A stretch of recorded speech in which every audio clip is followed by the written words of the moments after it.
What I got today sounds like a Cold War era spy thriller a bit. According to British investigators, ex-manager Jan Marsalek, who is wanted because of the Wirecard scandal, is said to have been a contact for a Russian spy network in Great Britain. The aim of the operation was, among other things, to shadow and possibly even kidnap people. This emerges from a statement from the British Public Prosecutor's Office CPS, the Crown Prosecution Service, on Tuesday.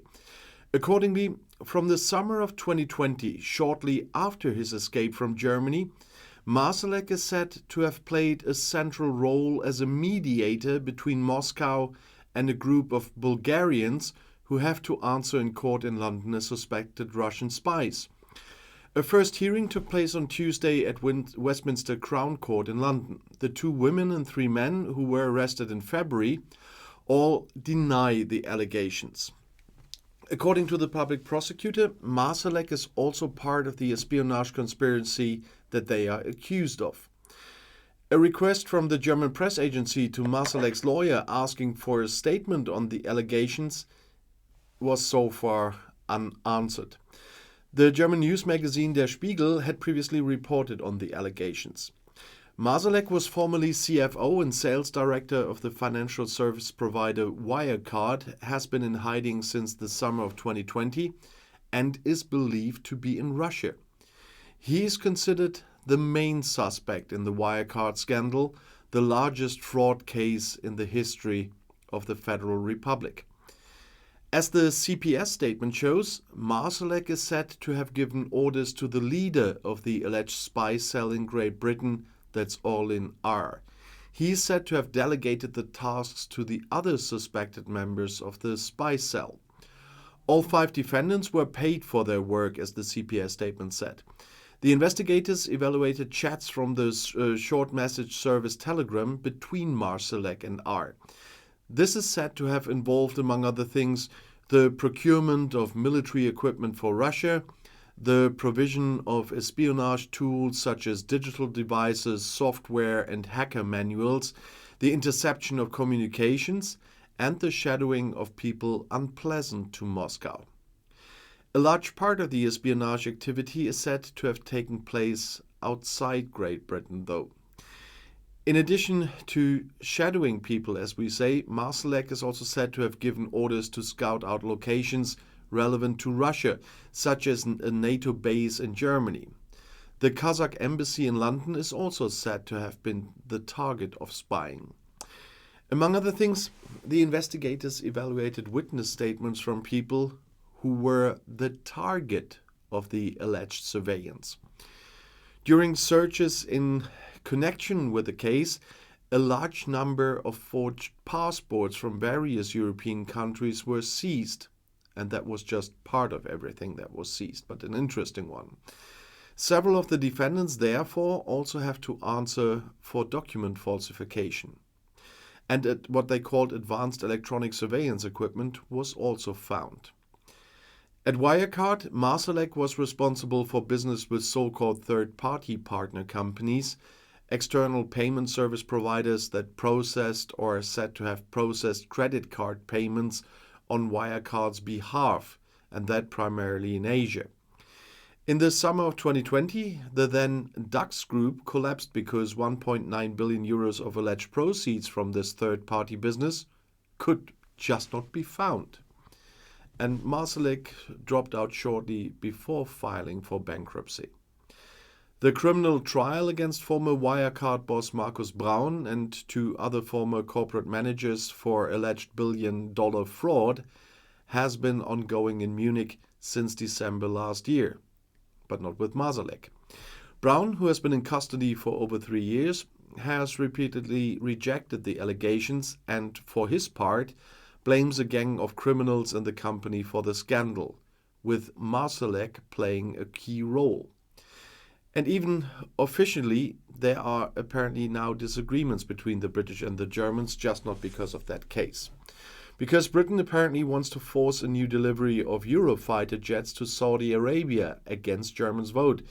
And this is reported by the German newspaper Handelsblatt, citing industry and government circles.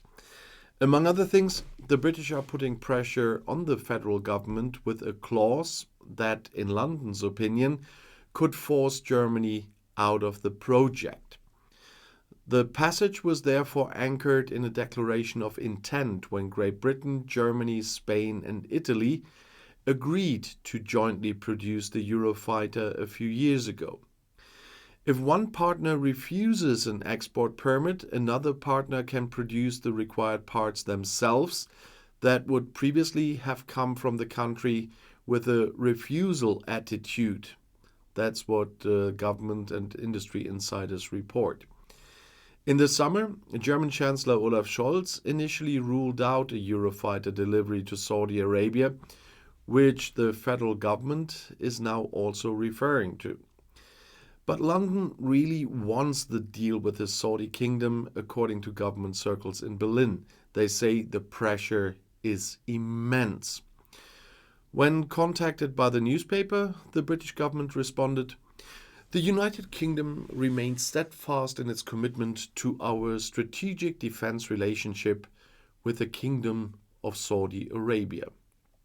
Saudi Arabia ordered 48 new Eurofighters a good 6 years ago, and final production takes place in Great Britain.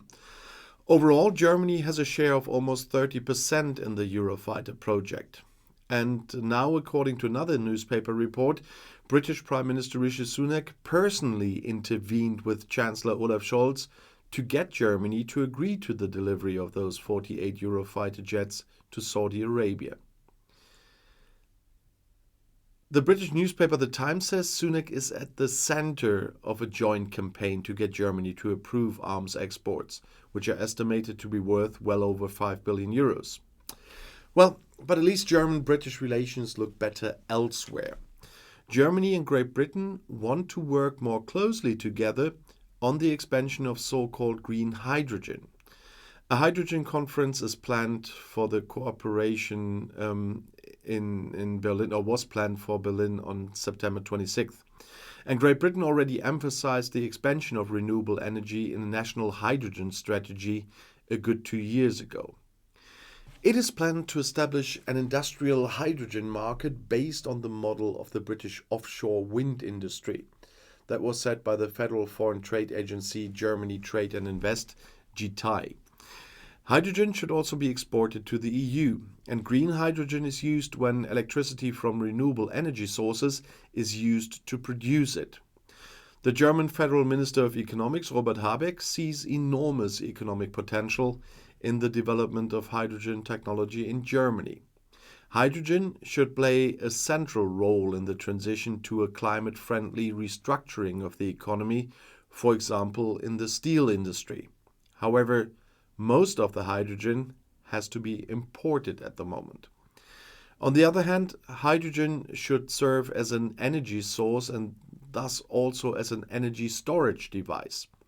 In Great Britain, expanding hydrogen production is seen as an important step towards achieving the British zero emissions target by 2050.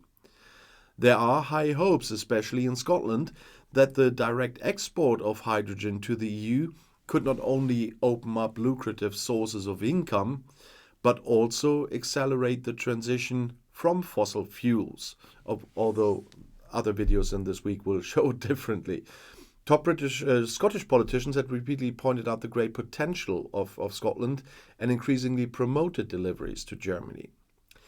In the past few months, several business delegations from German federal states traveled to Scotland. And so far, the northernmost part of the UK has financed itself primarily from oil and gas exploration in the North Sea. Well, they haven't financed themselves. You know what I mean. The British central government in London, which recently announced new funding, wants to keep hydrogen exports in its own hands. It's also about curbing Scottish hopes that contracts with the EU will be seen as support for the independence movement. Despite ongoing difficulties after Brexit, the German-British economy is also cautiously optimistic about the future.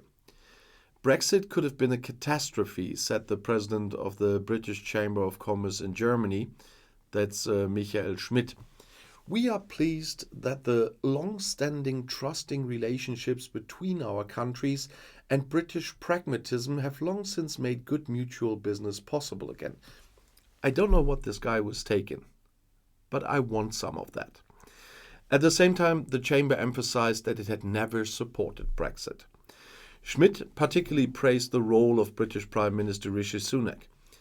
What was crucial was that British Prime Minister Rishi Sunak found largely pragmatic solutions with the EU.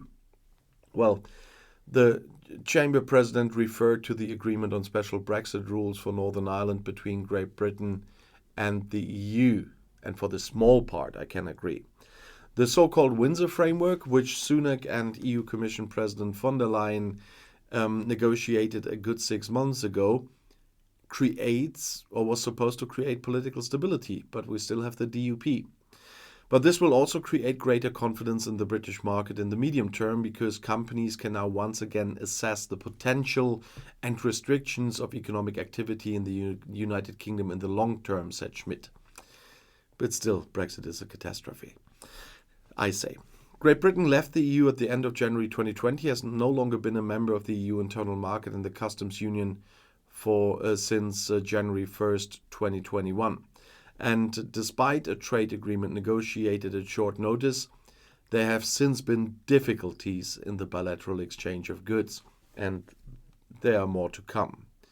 Tariffs now apply in some industries, and companies on both sides of the English Channel are complaining about significantly more bureaucracy. Recently, however, the relationship has relaxed a bit. And the Chamber President Schmidt cited, among other things, the growing offshore wind energy sector, the private healthcare sector, and infrastructure construction as market opportunities for German companies in Great Britain. Great Britain's internationally leading university landscape and its strength in research and development of future technologies are also interesting, according to Schmidt. Well, now they are better with being part of Horizon again. Many companies open locations in Great Britain to attract well-trained specialists. And I have to say one thing which came to my mind when I said London again in this video. I use the English language in my videos. First of all, not British English, I do speak English. And a lot of times I will speak American English. That's one point. Because I am not British, as everybody should know by now. And secondly, I still will talk as I'm used to talk. And that, I mean, on certain things, there are German habits that I will continue because I am German. And it is indeed a German habit, often when you talk about countries in the political sense, to use the name of the capital to do so. That means that I will often, as I did thousands of times in the past, say London if I mean the British government, that I say Washington when I mean the American government, that I say Berlin when I mean the German government, and so on. And some people are still not getting it and are bringing some really, really, really stupid comments. So you will have to live with that. And my longtime viewers that know me and also chat with me a lot on the live streams, etc., they anyway know that. But there are really some annoying people out there, I must say. And some comments are really funny. But some are just where you ask yourself, what did this person smoke? But nevertheless, if you want to see something else where I might say Washington or London, the next video is right here in the end screen. Could be Brussels. I'll see you there. I'll be back.